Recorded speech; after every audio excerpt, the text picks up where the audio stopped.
कि दास्तां अजीब है मेरी सुनना चाहोगे, कि दास्तां अजीब है मेरी सुनना चाहोगे, इस सफर में थोड़ा नई हूं मैं, सराहना चाहोगे। मेरे पास आज कोई खुशी नहीं है सुनाने को, कि मेरे पास आज कोई खुशी नहीं है सुनाने को, कुछ अश्क और यादें हैं, कुछ अश्क और यादें हैं, दिल से सुन मेरे जज्बातों पर मुस्कुराना चाहोगे। So hello everyone, my name is Shreya Shukla and I am from Delhi, belongs to Amethi, Uttar Pradesh. So this is my first open mic और बहुत मायने रखता है मेरे लिए दिन 30th April. The reason is not only कि आज मैं open mic का ये first step ले रही हूँ, नहीं, आज मेरी नानी की डेथ एनिवर्सरी है। 2 year back we lost her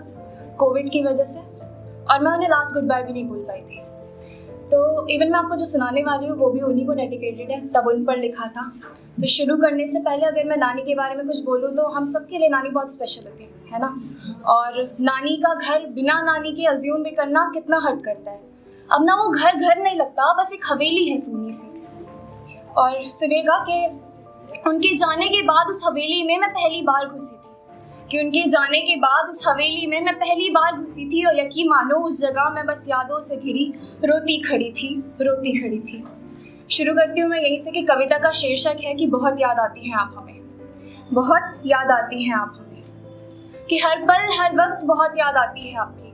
हर पल हर वक्त बहुत याद आती है आपकी, इस सूनी हवेली से रूह कांप जाती है मेरी ही आवाज़ कानों में गूंजती है मेरे, नानी नानी कहकर पुकारते वो श्रेया चहचहाती दिखती है मुझे, मृग तृष्णा सी आप सामने आती है मेरे, प्यार से सहलाकर उसी अंदाज से गले लगाती है मुझे। वही अंदाज में अपने आंखों से चश्मे हटा के आंखों से आंसू मलते फिर मुस्कुरा कर सारी से उस चश्मे को साफ करती नजर आती है। मम्मी को सामने पाकर 7वें आसमां की खुशियां आपकी आंखों में दिखती हैं, फिर पूरे गांव में हमारे घर आने के किस्से सुनाती दिखती हैं। वही सादगी भरे किरदार से मानो सारा प्यार टटोला पूरे परिवार में बांटती फिरती। अब एक फैक्ट है कि वो हमें छोड़कर जा चुकी है, पर ये मुझे मंजूर नहीं हो रहा। तो सुनेगा कि मैं वहाँ खड़ी होकर क्या कहती हूँ, कि अभी बहुत से वादे अधूरे हैं आपके, अभी बहुत से वादे अधूरे हैं आपके, मेरी खुशियों में शामिल होना बाकी है आपका, पर जानती हूँ आप वापस आ नहीं सकती, असल में श्रेया आपको गले लगा नहीं सकती, पर मैं ये भी जानती हूँ कि आप हर वक्त हमारे साथ ही हैं, मेरे बातों और एहसास की डोर आपकी डोर के साथ ही है। मैं ये भी जानती हूँ कि बातों और एहसास की डोर आपकी डोर के साथ ही है, और आप हो यहाँ तो सुनो ना हमें, कि आप हो यहाँ तो सुनो ना हमें, कि लौट आओ बहुत याद आती है आप हमें, बहुत याद आती है आप। अगर मैं कहूँ कि नानी एक एंजल से कम नहीं थी तो सच है यार, वो she was really a very kind hearted woman. हमारी फैमिली नहीं, सब लोग उन्हें प्योर सोल मानते थे। तो सुनेगा कि हमारी तकदीर में वो फरिश्ता सिर्फ उतने वक्त के लिए था,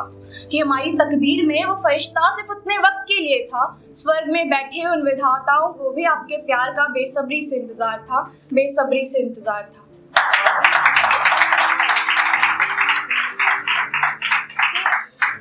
मेरी एक सिफारिश है आपसे, कि स्वर्ग में बैठे उन सर्वस्व से मेरी एक बात रखना, कि मेरे लिए अगले जन्म में भी आप ही मेरी नानी माँ बनना, मम्मी की डांट से बचाना, पापा के प्यार से ज्यादा प्यार देना, और मेरे इस परिवार की अगले जन्म में भी आप ही अहम किरदार बनना, और आपकी जिंदगी की इस छोटी सी लकीर को अगले जन्म में थोड़ी और खास रखना, और आपके हिस्सों के दुखों का अगले जन्म में नामो निशान ना रखने की मेरी ये सिफारिश भगवान से खास रखना। कि नानी सच में आपके जाने से ना एक रौनक चली गई, कि आपके जाने से एक रौनक चली गई, मेरी मम्मी की आंखों की वो चमक चली गई, काफी सहमी सी रहती हैं परिवार की खुशियाँ। आप इस तरह हमें छोड़कर क्यों चली गई, आप इस तरह हमें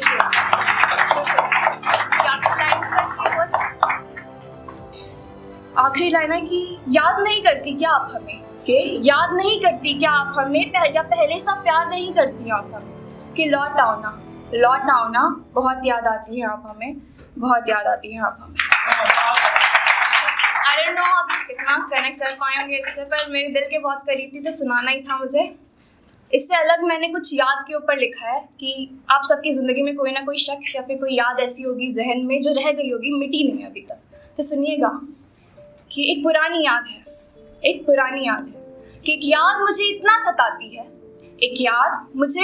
सताती है कि लाख रोकने की कोशिश के बाद भी कमबख्त लौट आती है, कि बेवक्त बेवजह बिन बुलाए